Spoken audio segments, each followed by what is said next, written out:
Hello, everybody. Thanks for joining us.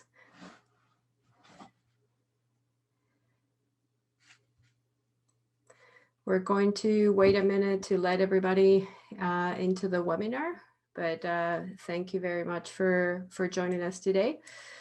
My name is Lucia Cedeira Serantes, and I'm going to be your moderator today. I'm an assistant professor at the Faculty of Information and Media Studies at the University of Western Ontario, where I research and teach courses about youth and libraries, reading, and comics. So first, as it happens lately with online events, we're all coming together from different parts of the world. But I would like to start this event today with an acknowledgement for the land where I am addressing you today from, that it's Hamilton, the traditional territory of the Erie, Neutral, Huron-Wendat, Haudenosaunee, and Anishinaabe. This land is covered by the Dish with One Spoon, Wampum Belt Covenant, which was an agreement between the Haudenosaunee and the Anishinaabe to share and care for the resources around the Great Lakes. To say this is to acknowledge a debt to those who were here before us and to recognize our responsibility as guests to respect and honor the intimate relationship Indigenous peoples have to this land. As a newcomer myself and settler in Turtle Island, I am grateful to have the opportunity to exist on this land.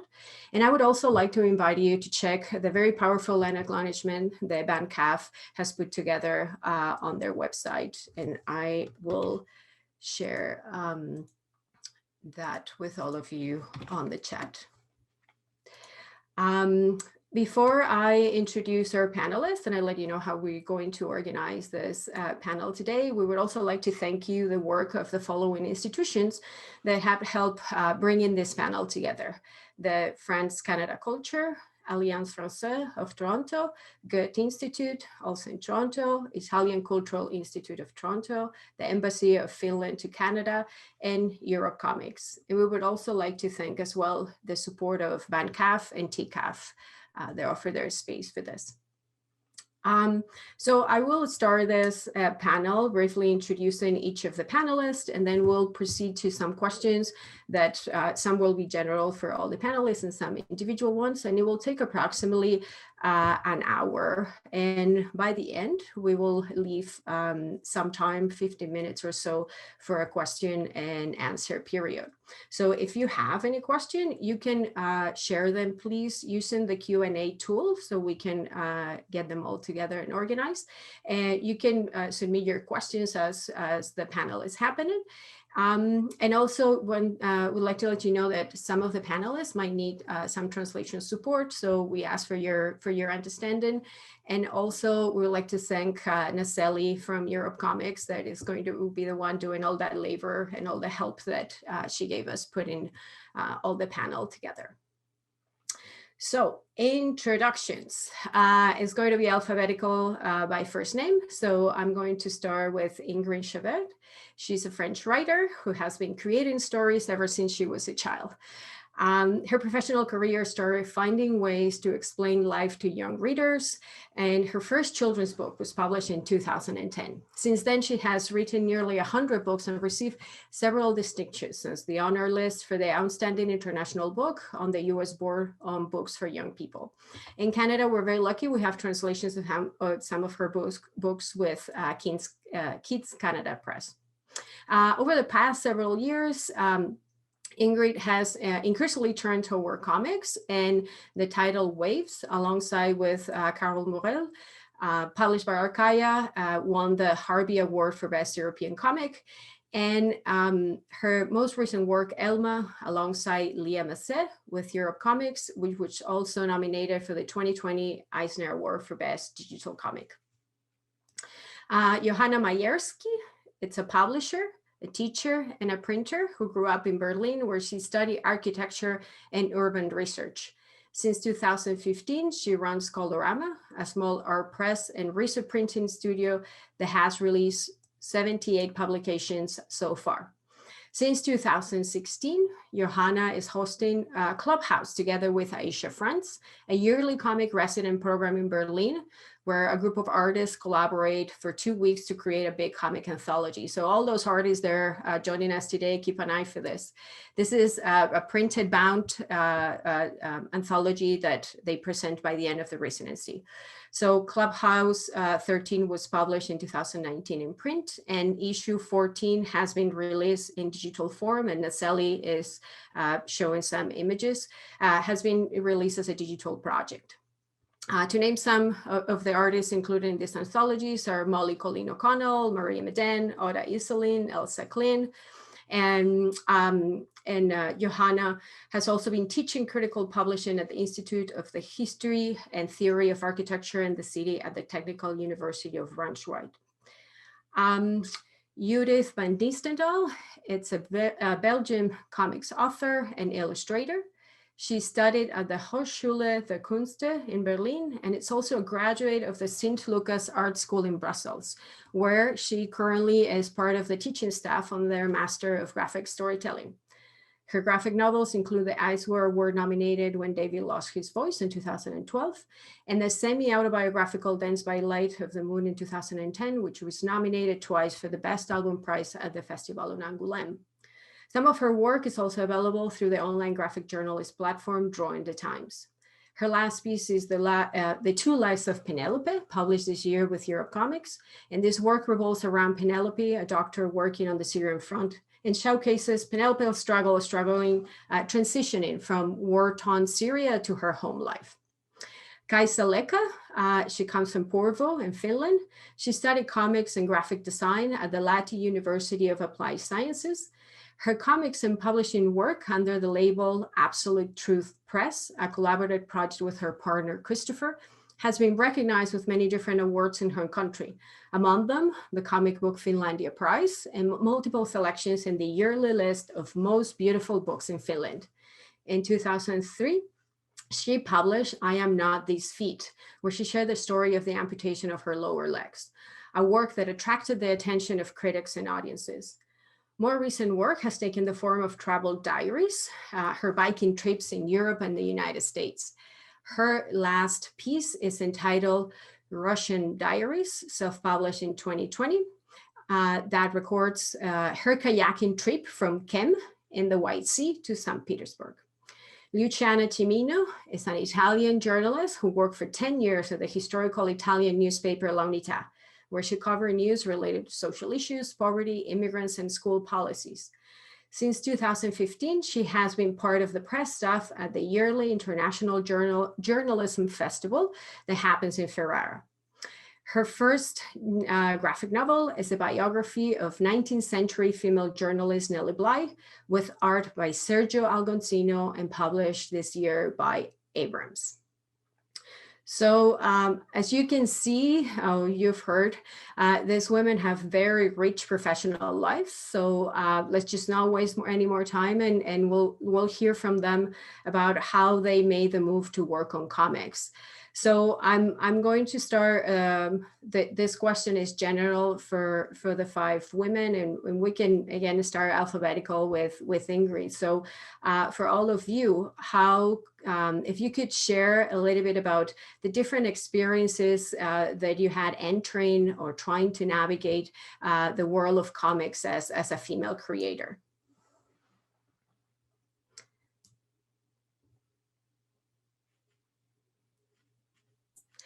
I go first? Yes, yes, please, Ingrid, yes. I first wrote children books during many years, and at a moment I told to myself, I think you told all the stories you wanted to tell to children. So I wanted to make a big changement and continue writing. Comic books intrigued me a lot, and at the same time I wanted to tell our personal story about the loss of our little boy, and I thought that talking about perinatal grief would be more relevant than doing a classic novel. So I read a lot of comics books, and I learned how to write comics because I really didn't know, it wasn't my book culture. So this is by this sorry, I'm looking for my words. This is really because I wanted this changement, and in the same time I wanted to tell our story. So this is how I come in comics.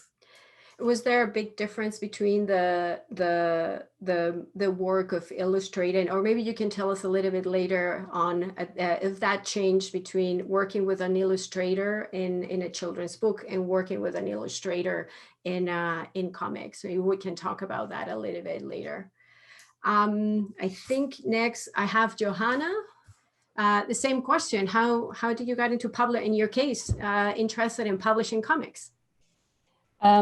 So I grew up with a father who was a Donaldist from Donald Duck, you know, the whole Chabbert series. It's behind my back, you know, this is basically my inheritance. And so I grew up with comics, with Chabbert, Donald Duck comics. And so this has always been like a part that accompanied me. And during my studies in architecture, I realized that I'm not really interested in designing houses, because when you're studying architecture, the whole idea of like designing for fictional spaces in the beginning, and then the whole time span when the thing you designed would actually be realized seemed very crazy to me. And so I turned to books and I turned to comics. And first I started publishing my own like very old hidden work. And then I started publishing friends' books, and then I got into art book fairs. And I think the first time you're at an art book fair and you meet this community, it's very generous and also welcoming and open to share their resources and their knowledge. This is where I thought, oh, this is like a community I want to be part of. So I just very quickly published a lot of books, and I saw it in the beginning more as like a trial and error process of putting positions out there. And this is also maybe why I published so many books.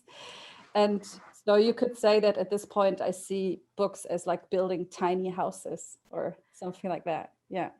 It's kind of fascinating sometimes the connection between comic artists and architecture. There's a very famous Spanish cartoonist, Miguel Angel Prado, that also went to he was also an architect, and he decided to abandon.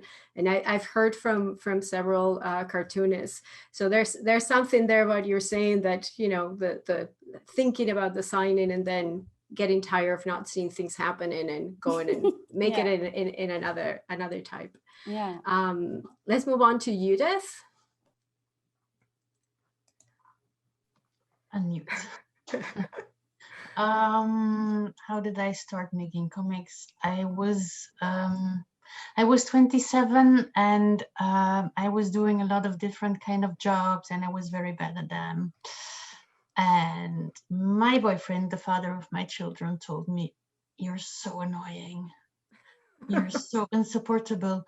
Please go and study comics. I think you would be great at this, and you would be less annoying." And we lived next to the comic school of Brussels. So I said, well, let's give it a try.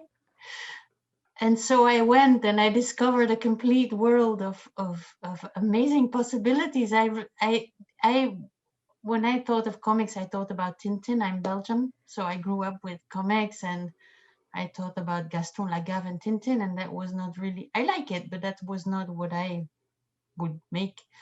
But there I discovered you could just do anything. And then the book of Marjane Satrapi, Persepolis, was published, and it was, for me, it was like lightning. It was in the middle of my studies, and then I realized, okay, I can do anything in comics. I just can do anything. And my first book was published was my master proof. Actually, it was my master exercise for getting my how do you call it, diploma? I don't know, my your degree, studies, my degree. And because I was a woman, I was published so fast, because everybody was looking for women and there were no women. So I was published immediately in a lot of languages just because I was a woman. So for me, it was a very strange situation. I was invited everywhere because I was a woman. And so everybody wanted to talk and wanted to invite me. So this was a very strange experience. Did you feel any kind of pressure of suddenly being kind of, I mean, I don't want to say the representative of women in comics, but it seems that at that moment it was kind of like that. It's you were being sought after that way. Yeah. That was 16 years ago. Or I don't know how many years ago, and I felt a lot of pressure not because of that, but because my first book was quite autobiographical, and everybody started to try to get into my private life. I felt very naked, so it took me a long time to get used to that part more. Yeah, and it's something that happens sometimes with that when you have autobiographical to biographical elements in your work, that sometimes people start being more interested in what is behind than what you've decided to communicate or what you decided to piece together. And then maybe Ingrid can also talk about that idea of kind of revealing yourself, and then people want to talk more about yourself and what you actually put in the book. Thank you, Judith. Kaisa. So I think you also did comic studies, or as I was mentioning in your biography, you also study comics. So how did you get into it? It was also kind of like Judith with, I'm bored and I need to do something. I'm going to get into comic studies. I always wanted to do some kind of art, but I didn't know what kind, and I felt like I wasn't good enough at anything. So comics felt like an easy thing to do because you don't need to be super great at either drawing or writing, but when you put them together you can create something. You have to be good at putting them together, and that's its own art. Putting them together, it's its own art. Yes. Yeah, for me it felt like I was too afraid to apply to study fine arts or literature, so I studied graphic design at first, and you can't get a degree in comics in Finland, so I only did that sort of on the side. So it's kind of like a fake it till you make it type of situation here. Most people are, publishing their work by themselves, or it's like small collectives of artists who publish their work. And I started out by publishing my first little comic book in 99, and but it was more like a hobby at first, for sure. And until in 2003, I kind of accidentally did the book I Am Not These Feet, that got a lot of attention and kind of made me look at comics differently, made me look at comics more like as a job. But then I was a bit stuck for a while, because that was the book where I talked about my amputation, and I didn't really know where to go from there. Couldn't really continue just chopping off more body parts to create material for books. So I had to kind of reinvent myself at that point, and people definitely wanted to put me in a box, as a representative for the disabled community, and being a disabled female artist, as opposed to the male genius who gets to pick their subjects freely. The things that I did next didn't maybe get the same amount of attention because people weren't expecting that from me. And I ended up starting to do several different travel diaries and continuing. I've been working a lot in the diary format, really, but today I'd say in Finland I'm maybe a little bit more known for the travel books, and that feels really great to me because it feels like I've been able to, break out of the box. Oh, and especially having that, creating your own publishing house in a way to feel comfortable publishing what you want, in that process of finding your own voice, finding your own new themes, not trying to get into that box that you were saying you're being pushed. I suppose that creating that publishing label was very important too.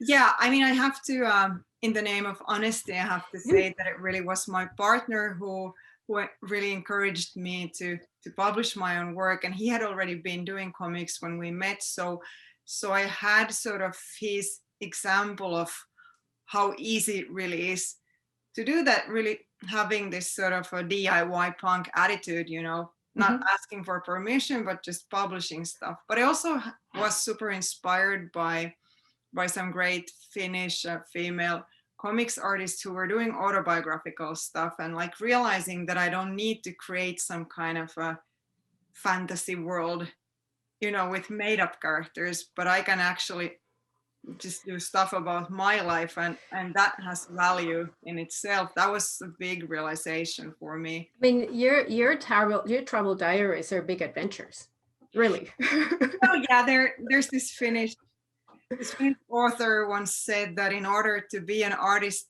you need to live the life of an artist. So I don't necessarily think that's always true, but I've kind of followed that advice, you know, putting myself into weird and challenging situations and documenting them through comics. Great. Thank you, Kaisa. Luciana, you're the last one getting into this crazy world of comics. So tell us what brought you here. Allora, innanzitutto vi ringrazio. Parlo inglese perché sembro una dei soprano. Io sono nata in un contesto in cui la mia famiglia apprezzava molti fumetti, e devo dire che in Italia gli anni 70 e 80 sono stati un periodo molto particolare, perché in quegli anni sono nate molte riviste indipendenti tipo Linus e Frigidaire che ospitavano fumetti molto legati alla politica. Poi devo dire che mio padre, per invogliarmi a leggere, ha iniziato a comprarmi ogni settimana Topolino, che in Italia è una lettura molto seria perché tratta molti temi di educazione civica e civile. Io sono giornalista e più che altro sono una storica del giornalismo. In un viaggio di notte ho letto su BuzzFeed della storia di Nelly Bly e mi sono stupita molto che in Italia fosse un personaggio completamente sconosciuto. Quando sono arrivata a casa a Roma alle 7 del mattino avevo già capito che avrei scritto su di lei, perché volevo far conoscere a tutti questa storia, perché pensavo fosse importante sia da un punto di vista di diritti delle donne, una storia importante dal punto di vista dell'emancipazione femminile, che una storia importante per il giornalismo, come si fa giornalismo oggi. Quindi mi sono chiesta come faccio a far arrivare questa storia alle giovani donne che io voglio che leggano questa storia, alle donne che hanno intenzione di fare le giornaliste e magari vogliono fare giornalismo in una maniera diversa. In Italia non è un gran momento per il giornalismo. E allora mi sono detta o faccio un film o faccio una graphic novel, ma per il film non ho le risorse e immediatamente la mia passione per i fumetti è riemersa fuori e ho scelto di fare una graphic novel. That moment where you have to choose the medium of how to express your story, it's something that I've heard before on comic artists too, where it's you're seeing the images, but evidently finding the budget to make a movie, it's not something everybody can do, but everybody can do even a scene, your own, you photocopy the staples and passing them along. Thanks, Luciana. So I'm going to move now to individual questions for each of the artists. And the first one tries to bring together the work of Judith, Ingrid, and Kaisa. I've seen, how I've read that most of your work kind of has a realistic nature, sometimes, as we've mentioned already, with autobiographical notes. And always there's a strong emotional or intimate notes, but each of you approach these topics in very different ways, how you construct your stories and how you present these things so differently differently. So I wanted each of you, if you could share a little bit about the creative process. How do you decide a narrative approach? How do you decide to construct your stories? The decisions that you made about drawing, about color schemes, for example, and also kind of coming back to that idea of the autobiographical. Where are the challenges and the rewards of telling those stories? So maybe we can start again. If you want, Ingrid, and then we'll do Judith and finish with Kaisa. Is that we're all well on board? So Wales, which I have just here, but it's the French book. I wrote it in just few days and nights, don't stop. It has to come out. It has to be written at this moment. So this is my first graphic novel. And I didn't count my hours and the time I cry when I was written it. But I didn't think first I have to publish it. At first, I just have to write it. And then when I have written it, I ask myself, okay, what are you going to do now? Is it just going to keep on your computer, or do you want to share this story? And so do you want to find a publisher? I chose the second option, and I began to send the project, and I have several different reactions of publishers.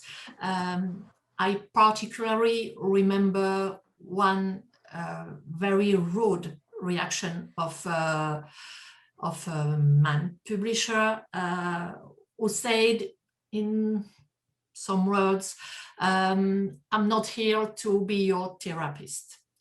So it was very rude when I received this email, and in the same time, the same man published a book about the depression. Yes, depression, burnout, depression. So yep. I say, okay, I think the problem is the perinatal grief, because talk about burnout and depression is, if I follow his idea, it's a therapist book too. So it was very rude to receive this message, but I would say not just rude, Ingrid. It's probably painful and very short-sighted on his part. Yes. Yeah, because he has a right to didn't want to publish it. He has a right to don't like it, but not to be so rude. But it's a part of the job to receive this kind of reaction. But fortunately, I have good reaction. If not, the book wasn't here. And especially women reaction were very touched by the story, even if they didn't want to publish it. Some of them have had very nice words for me and encouraged me to continue writing comics books. And when I found a publisher, we have to find the good cartoonist. It wasn't easy, and finally Carole Morel said yes and accept to draw this story, and she made an amazing work and very emotional, and she chose to make some page with colors and some page in black and white, and little by little the color come back as it come back in our life too. So very emotional each time I receive some pages of Carole. And the only thing I asked her is that I didn't want the woman seems like my wife and I wanted to have this little distance, not to see me when I read the page. So it was, I think, one of the most emotional experience in my comic books little story. And I have, after so many wonderful meetings, for example, during book signings, I met families, I met a woman pregnant, and I met family who lost someone very important for them. And I love the life the book has now in America and Canada with the English book. You know, it's a very touching story, and I think even your part on the scripting, it's very measured, it's very delicate, the way you use words to even have the conversations, and the way you've constructed the story is very contained. Yes. My problem now, oh sorry. No. My problem now is that sometimes I told myself, oh, you forgot to talk about that. And I would like to, you know, leave it behind. Yeah, but it's too late. Well, I think Elma will kind of like move your story forward as a cartoonist. It's a great comic too. So, Judith, do you want to go ahead? Okay. Thank you, Ingrid. Thank you. I will try to explain how I work with my latest book with Penelope, The Two Lives of Penelope. Yes. It's behind me there, here on the, but I don't have the English version. I have the Dutch version. This is the book in Dutch. It's about a woman, Penelope, who is a doctor, and she works in Syria. And it's about her homecoming. She goes away each time, every year for a few months, and comes back for a few months, goes away again. It's about, it's not for nothing that her name is Penelope, because it's based, of course, on Homer's Odyssey. I have been wanting to make a book about motherhood for a long time. My mother went away when I was 1.5 years. She left us behind. I grew up with my father. He is a wonderful man, and my mother actually is a wonderful woman too. I have a very good relationship with her now, but when I had children, I have children of my own, and I was very scared that I would walk away. It was the first thing I thought, my God, I will go away. I will leave them. I don't want to do that. And so the whole tension between being a mother and not wanting to be a mother, that a lot of mothers actually feel, it's not something very strange to feel, is something that is not easily talked about. So I wanted to make a book where I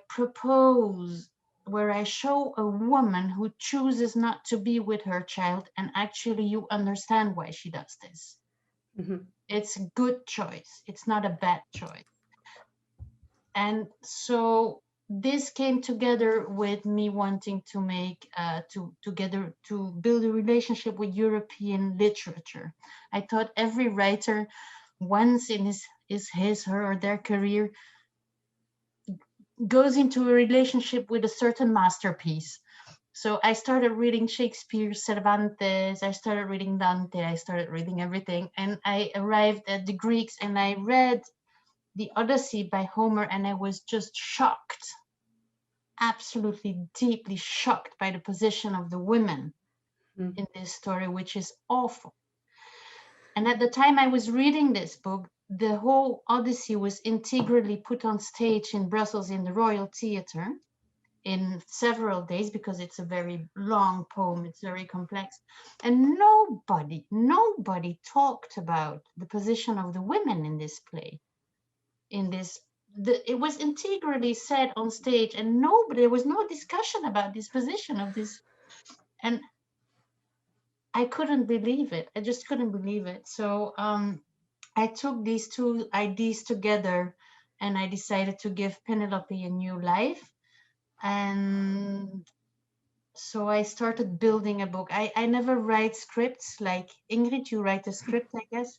I'm both writer and a visual artist, so I build my books with scenes and visual ideas and textual ideas, and so I tried to create a character that you can relate to, that makes a very, very, very hard decision. And I wanted her to leave her child, and I wanted to oppose profession, a deep engagement towards people. As a doctor, she saves lives in war, and the home where she has a very nice and caring home. Actually, she has a very warm family. There is no reason to leave them behind. It's a fantastic place. And they're all, I mean, they're all very kind of like worried about her too. Yes, It's like you can see a very care relationship towards them. Yes. And so what happened is that actually in the beginning, I created the character of Penelope, and I made a whole story. I drew it in sketches, and my husband read it on the train from Berlin to Brussels. I remember it very well because it's a 6 hours train ride, and so you have really time to do this. So we put ourselves together in an empty this place in the train, and so he read it, and he said, I don't believe her. She's not nice. She's too aggressive. She's not. I mean, she's not nice. She leaves her kid behind, but she does it because she's a mean person. So I had to rewrite and redraw the whole character of Penelope in order for people to relate to her, not to see her as a mean, nasty woman leaving her kid behind. And it was it was one of the most difficult character building jobs I have had in my career as a comic artist. But it was a very interesting. Intriguing, that reaction, intriguing. I'm almost curious to see the first draft, to see if, you know, if a different reader would react in a different way, but it's maybe I don't know, yeah. She looked more she had a stronger nose, and she looked more powerful, so I had to soften her down to make her acceptable. Intriguing. Thank you, Judith. Kaisa, go ahead. Thank you. So like I said, I've done a lot of diary stuff, a lot of travel diaries, also work that I actually completed after the trip, but lately I wanted to kind of challenge myself and actually create the books during the trip. So with Russian diaries, I had these little notebooks with me when we were paddling in Russia, and I was doing little drawings and texts every night, sketches at least, and sort of wanting the reader to be able to feel how tired I was or how many mosquitoes there were buzzing around me. But I also wanted to mention a book that we published a few years ago about a cycling trip we did from New York to San Francisco, because we had a more unusual technique. In that case, that book's called Imperfect, and what we did was that every day on the road I would write and draw a postcard, and we'd send it back to Finland to my partner's brother's kids. So it was kind of like auntie and uncle are in America, and it's a great big country, and today we, you know, crossed the Rockies and it was sweaty, and so we sent back all the cards, and most of them actually arrived, which was pretty cool. And thinking of a postcard, you know, journeying like from Wyoming to Finland, it's I love thinking about all the people who touched it and may have seen it like on the road, and thinking of, like, you know, the nature of artwork, that during that trip it was just a postcard, but after it arrived it became, you know, a work of art, and an original that needs to be cared for and handled, you know, with white gloves and so on. And what's kind of become typical of my work is that because my storytelling is pretty straightforward, it's pretty traditional. I work with ink and paper, and but my partner, he's in charge of the design of the books. And so in this case with Imperfect, the whole book comes in a box, and inside the box you get like the interior of a book with the all the postcards that did arrive. Most of them did, reproduced within the pages, and the reader gets to open all these like sheets, you know, the same way you'd open an envelope. So you actually have to cut open the pages, sort of following in the theme of getting mail. And we also included a map. I really like maps. I'm always the navigator on our trips, so you know, I'll be staring at maps for weeks and weeks, and I wanted to have a special theme for the map. I didn't want to just, you know, recreate something that you could easily find online. So the map like has all these characters on it, and the theme of the map is the kindness of strangers. So all the characters in the map are people who gave us something on the road, people who would like invite us to stay at their house or buy us food or even give us money. And that was such an amazing experience. You know, people often ask us if we don't like find it, if it's not dangerous. Dangerous, yes. Like, yeah. And especially in Finland, you know, thinking of the US, you think of movies and TV shows, and you kind of tend to think that you'll get killed like the first day you set out on a bike. But what actually happened was that we met the most generous people ever, and it was really the same in Russia.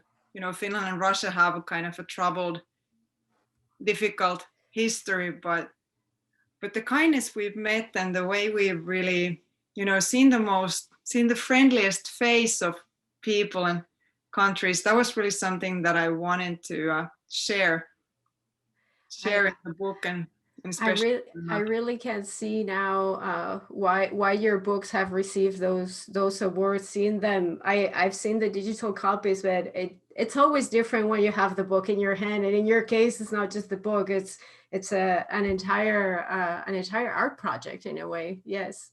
Yeah, Christopher really likes to create, you know, a different look for each book. So here are two other examples. You can see the different in sizes. So each book has its own character. And that's something that I don't think you could ever do through a publisher, because obviously none of this makes any sense financially. But since we publish our own books, we just do a book every 2 years or so. And we have a pretty decent grant system in Finland, actually. So we've been able to really, you know, put so much attention into each book, and in that sense really create something that we feel is worth the price of, you know, paying for a physical copy. It's great. Thank you, Kaisa. Moving from Kaisa that does her own self-publishing, we're going to talk now with Johanna. Johanna, in an interview for the Comics Journal, you share some of your experiences tabling in comic festivals, where sometimes visitors thought that you that your male partner at the table was the publisher, and you were there just to help. So could you share with us a little bit more about those experiences, and especially your thoughts about why it's still so complicated sometimes for women to make it as editors or publishers in comics? Yeah, that was actually at an art book fair, and it was one of the directors. Well, so I tried to circle a little bit around this question. So when I started publishing, and you would have asked me to name like the 5 greatest artists, and like 6-7 years ago or something, I would have probably said like 5 male artists and then Judith, you know? So this was like the beginning of when I started doing comics. So the first thing, when I realized that when I started publishing, the first thing that I tried to actively do is like to dismantle my own misogyny, and also this glorification that I had of these male geniuses sitting at their desks and creating excellent art. And this is like a reality that exists, you know, but also there are other people creating excellent art. So I try to switch my focus to that. And this has been just like an ongoing process. First, I try to like really seek out female artists. And then, of course, it doesn't stop there. Then when you look at the women you invite, you ask yourself, why are all of the women that you invite to your residency, why are most of them white? And it continues with that. You know, for me, this is like an ongoing work that I think as a publisher. And then the other thing that I thought was, I mean, we probably all know this as like female or like also gender neutral or marginalized voices, that men really love to pat you on the back or like fatherly support you in your work until the point where you kind of become a threat to their position of power. Then, you know, it's over. And I think North America is kind of like a little bit further. I think like New York is always like 10 years ahead of Berlin, I would say, when it comes to also like discourse to sexism and racism and so on. So in Berlin, and even in Berlin, you still have all these institutions, all these people, there's still like these men sitting there making decisions if your work is like good enough. At the art university that Judith also studied at, there's like a male illustrator that has been teaching there for 25 years. And he will have this professorship for life. And he's the only illustration professor. There is no other one, you know, so you have to go with that. And then when you look at the class that are graduating from there, it's a very homogeneous group. And so I also had a lot of like something that came with it also is that I had a conversation once with a friend of mine who also said that when she grew up, she's a daughter of an immigrant and she grew up in the UK. And she said, when I grew up, when I was like 15, 16, 17, and I was thinking about what I could study, I never thought that art could be like a part of my career, because she thought she has to choose a job where she makes a lot of money and so on. So this whole thing, I think when I started Colorama and then I quit my side jobs and I finished my studies, I thought, oh, I actually do have a responsibility which voices I amplify. And so I see Colorama also not only as a comics press, but for me, this is why I created this whole thing around it. You know, this is why I run these residencies, where I invite people to come, and why I do. Last year, I founded like community printing studio, like an open access studio where people can work for free or pay based on their resources that they have, because and I try to get like I basically also try to create spaces where you talk about money and payment, and where you talk about like the struggles you have with creating a work. Those are very important conversations, because sometimes, especially when the resources are scarce, we try to not protect ourselves, but that instinct of survival, where if you have information, you would keep it to yourself. And it's quite the opposite where it should be doing. When there's that scarcity, it's better to come together and figure out where that scarcity is coming from, in a way. And sometimes it's because there's someone above you keeping that scarcity going. So if you can share the information and you can share the resources, suddenly that solidarity in a way can probably help you make things happen, makes things happening. Yeah. So I think, I still work without funding and without any private capital. Don't ask me how I'm doing it.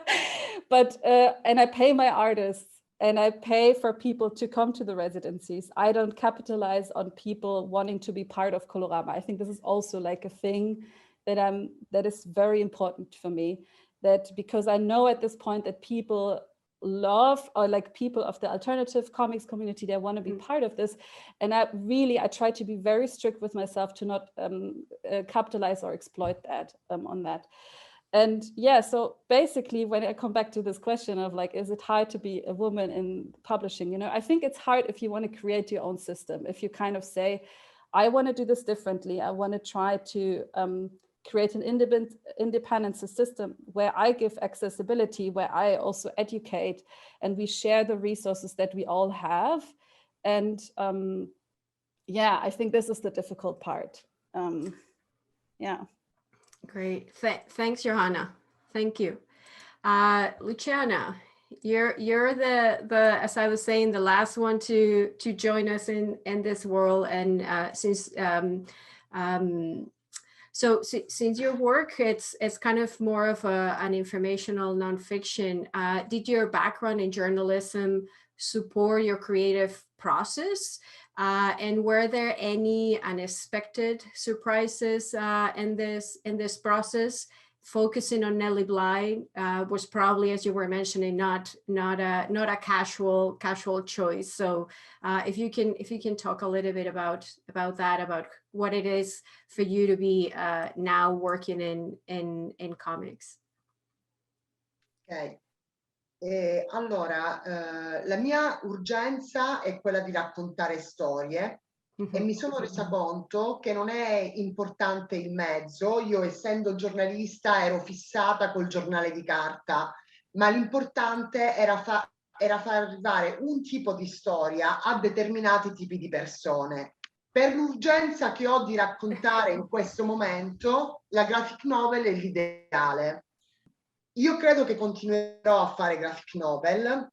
Più che i miei studi da giornalista ha contribuito alla mia formazione da storica, perché ho la necessità, adesso mi piace, mi è piaciuto quando tu parlavi di sorprese, Lucia. Ecco, quello che io ho scoperto è appunto quello che dicevo prima, che le storie si possono raccontare in tanti modi e che a me piace da impazzire fare le sceneggiature.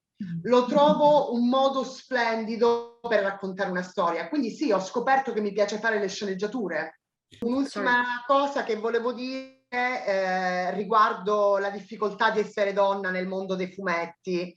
Io temo che in Italia ci sia proprio un tema che sta esplodendo in questi anni, e sono contenta che il mio libro sia inserito al momento giusto, e sono contenta di tante ragazzine che mi scrivono, perché loro sono già più avanti di noi in Italia. Le ragazze della nuova generazione sono incredibilmente più avanti, e questo libro, questa storia, benché avvenuta un secolo e mezzo fa, parlava loro direttamente. Thank you very much, Luciana.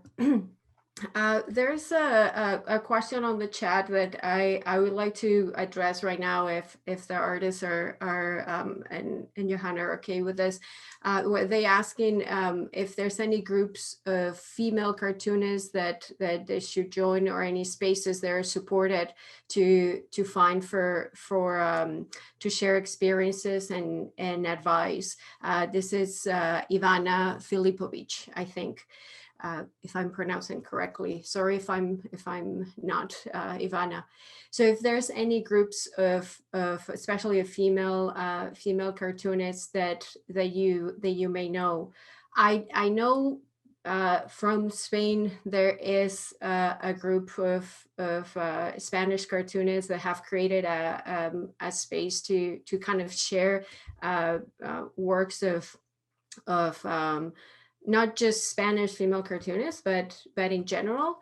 And maybe we can, if any of you know of other spaces that maybe we can share in the chat. Yeah, I wanted to say that we have a great feminist comics artists network here in Finland for people of all genders who want to work around those themes, and who want to question the traditionally male-dominated art scene, and we've also had like women's study groups, kind of women's groups around female comics artists, and if you don't have anything like that where you live, I would encourage you to start your own, because a lot of times these things are like, you think that there isn't anyone out there. But when you really start looking, kind of when you announce that there's a women's or feminist comic artists meeting, people will appear. Is there anybody else in the group? I think it also helps to go to well, if they happen again, to comic book festivals, to get in touch with people. I think this is a really good thing, because my experience was that most comic artists are most of them, when you meet them in person, can be very shy. But and they're big fans of each other through the internet. Then when they meet each other, kind of the whole kind of like mask just falls, and they can communicate very freely. So I would really encourage to try and meet people in person and hang out and just exchange experiences. Yeah, if festivals face-to-face happen again, I would also recommend that. I happened to be in one in Oslo some years ago, and it was kind of amazing. Some of the more famous Norwegian artists that I had read, they were there with a simple table having conversations with everybody. So the face-to-face component, if it can start happening soon, definitely will help. I'm going through the questions. A librarian in Overland Park in, I think it's Kansas in the US. Recently, I asked, she's saying Helen Hawkinson, recently I asked a poet what public libraries could do to support writers and artists. She didn't hesitate to say, honestly, I need health insurance. Is there something each of you can think of that public libraries can do to support you in your work?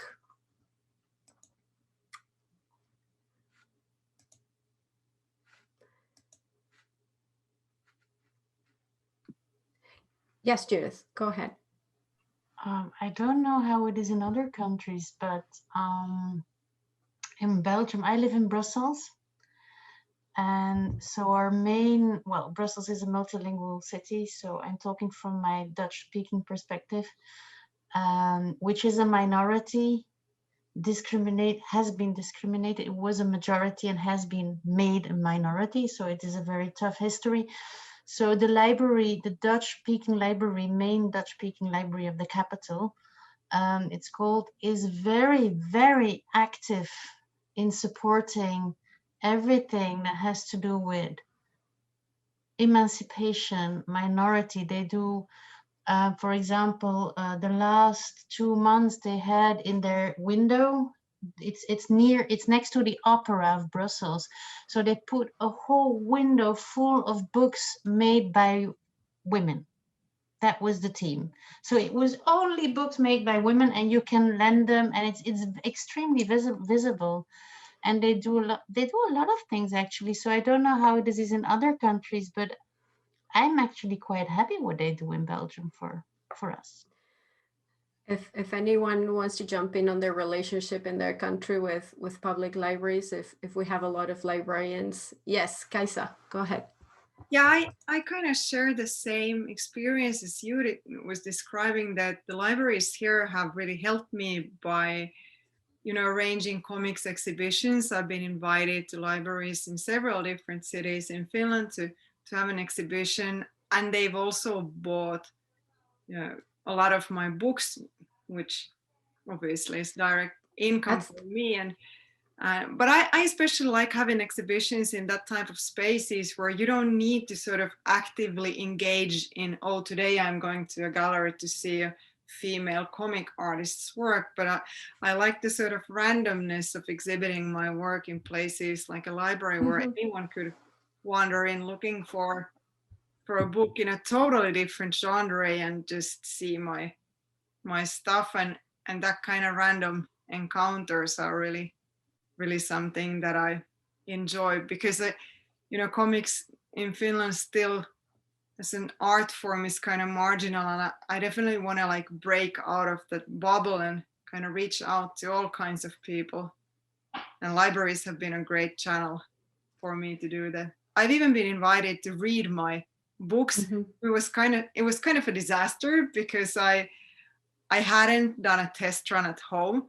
So I picked like a number of pages and set up a presentation, and I was like, sure, this is going to take like half an hour to read, but it's comics. So, you know, it took me like 7 minutes or something, and it was super awkward So here's my pro tip for anyone who gets invited to read their work. Yeah. Do a test run at home. with Yeah, your I favorite read authors. my books for the library, the Braille library in Belgium. All of my comics. It is a really fun. I'm not an artist at all, so I've been an spectator, and I always find it fascinating because it's kind of, so especially for people, for example, they're fans of audiobooks. Suddenly you have the author there, not just reading it, but in a way interpreting what is going on the page for you. So they're a lot of fun, but I always find that probably it's a lot of pressure for all of you if you don't have a little bit of a theatrical personality to kind of like engage with the audience and the art. Anyone else would like to jump in with the libraries? I joined my friends Judith and Kaisa. Don't hesitate to encourage female artists. And I don't know what is the situation in Canada, US, or other countries, but here in France, cartoonists are really most invited than writers. And I didn't know it when I was just children book writer. And in the comics French industry, cartoonists are always on the top for the invitation, and the writers are always in the second plan. I would be curious to know how is it in other countries. Is it the same or not? Posso? Yeah, go ahead, Luciana. Yes. Thank you. Allora, volevo dire che in Italia abbiamo passato degli anni molto tristi dal punto di vista della lettura, nessuno leggeva più. E invece le graphic novel hanno portato tantissimi giovani ad interessarsi, e adesso è qualche anno che ce ne sono alcuni anche molto famosi che addirittura hanno vinto dei premi letterari importanti. Il processo che sta avvenendo negli ultimi 2 anni, tuttavia, come dicevano loro prima, è vero che i disegnatori sono sempre maggiormente invitati che gli autori. Però sono stata fortunata perché c'è stato un passaparola nelle scuole, e quindi alla fine tante scuole superiori, high school, mi hanno invitato per parlare con i ragazzi e anche tantissimi maschi, non solo ragazze. Run up kind of like this question about the public libraries. The first thing the public libraries can do is buy the work. That's the first thing, because it always supports the artist. But it's not just the economic support. Librarians also need to think about the visibility that they're going to give to the work. So it's not just the money, but the possibility that someone else will buy the book just for seeing it in the library, for example. There is a question from Sandra Belundi asking if you've noticed a difference in the reception of your books between Europe and North America. And I see Johanna and Judith nodding. I'm going to give Johanna the opportunity to share. So I think it's most of the books that I sell, or that I sell to bookshops that are interested in my work, are actually in the United States. And I think this stems from the fact that I think maybe France is an exception, Belgium as well, but in Germany especially, that you still have this like really big gap between high and low art. And I think in Germany, it's really extreme that in Berlin, for example, you have like a DIY punk zine comic scene, and then like fancy artist books. So everything that's in between is kind of like not really, Germans can't categorize that. So they're like, it doesn't exist. and probably the problem then becomes that there's no kind of like communication channels in a way. There's an emptiness there to make that work visible again. Exactly. Yeah. It's like you can't, there's like when I look into like, oh, where would this fit? it always kind of like just like doesn't really fit in there. And then I think within Europe or also in the States, it's different. Like you have regions where they're more into like conceptual things. And then I think France often is very interested in like this because it also originated there, like minimal comics, abstract comics and so on. But then again, in Angoulême, you have like people that are in love with like graphic novels or longer work and so on. And yeah, but definitely in the United States, it's like the biggest appreciation and also like this acceptance of any sort of comic work, I would say. Judith, I saw you not. I saw you nodding when I asked the question. I don't know if you have something. Yes. I'm not talking about me personally, but well, I'm Dutch speaking. It's a tiny language. It's tiny, tiny, tiny. We make a lot of comic books. We have a long tradition. And one of the most difficult things for us is not to be translated into Spanish, into French, into German, into Polish, into whatever language you can choose, but into English. It's extremely difficult for us to get editors from the UK and the USA together to be interested in anything outside of their own language sphere. So I have in Belgium, it's not about me personally because all my books are translated into English without difficulties, but it's one of the most tedious jobs in Flanders to bring the Dutch books to Anglo-Saxon cultural sphere. They're just not open to it. And it's a very, it's heartbreaking actually. Do you have any guess of why is that? Because they have so much of their own. And they're the kings of the world. They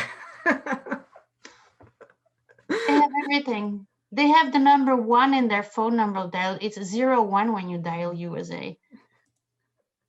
I mean, I think there is a problem. No, there is a problem with, I would agree sometimes with that exercise of translation, at least in the US. I know that there's been in general, in the publishing world, always a criticism of that focus on the English speaking world.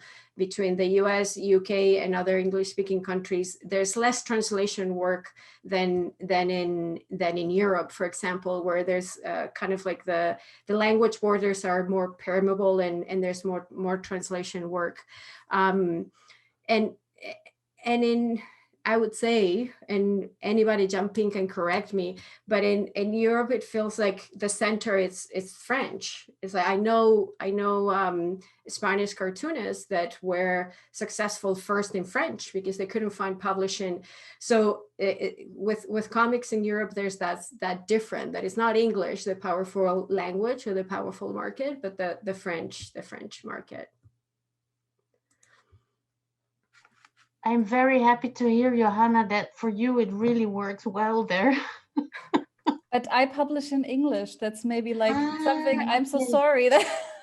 Yeah, I publish only in English because when I started, I was like, no one cares in Berlin what like at this point, no one cared what I did. No one of all the big publishers still today, when I have like medium-sized publishers coming to my table, they're like, oh yeah, you're doing such a good job, you know, and then it's still like that, you know. But then it's now I publish the artists they would like to publish, actually, you know. Kaisa, you also publish in English. Do you want to talk a little bit about that? Yeah, there are about 5 million of us here in Finland, so I did my first small comics in Finnish, but I immediately, Finland's also becoming pretty multicultural these days. So even here I was bumping into people who couldn't read my books. So I decided to you know, just do everything in English because it felt like such a good practical solution. Sometimes, you know, Finnish being a small language, sometimes people will sort of blame me for, you know, being a traitor to our own language and kind of there's a great fear over here of, you know, our language and culture gradually disappearing and English taking over, but I don't really see that happening in my lifetime, regardless of how I publish my work. And a lot of the themes that I deal with in my books, I feel are universal in a way that don't just apply to Finns. So it would feel like a pity to limit them just to the Finnish audience. I sometimes do small stuff, like small strips in Finnish for Finnish magazines. So it's not like I have anything against working in Finnish if it's on a topic that's, you know, that has to do with this country. But I felt that I love to travel, and a lot of times, like the things that took place in the books, we were speaking English anyway because we were abroad. So I'd actually have to kind of translate to do it in Finnish. So, you know, there's this certain demand of being genuine and true to the actual events that I don't really believe in. I kind of think that all, you know, everything's fictional in a way. True. We're getting to the end of the panel, and before finishing, I wanted to thank all of you for joining us today in the audience, but also our 5 artists and publisher for joining for joining us and for sharing about their book and the comic culture in their countries. Thank you very much to all of you.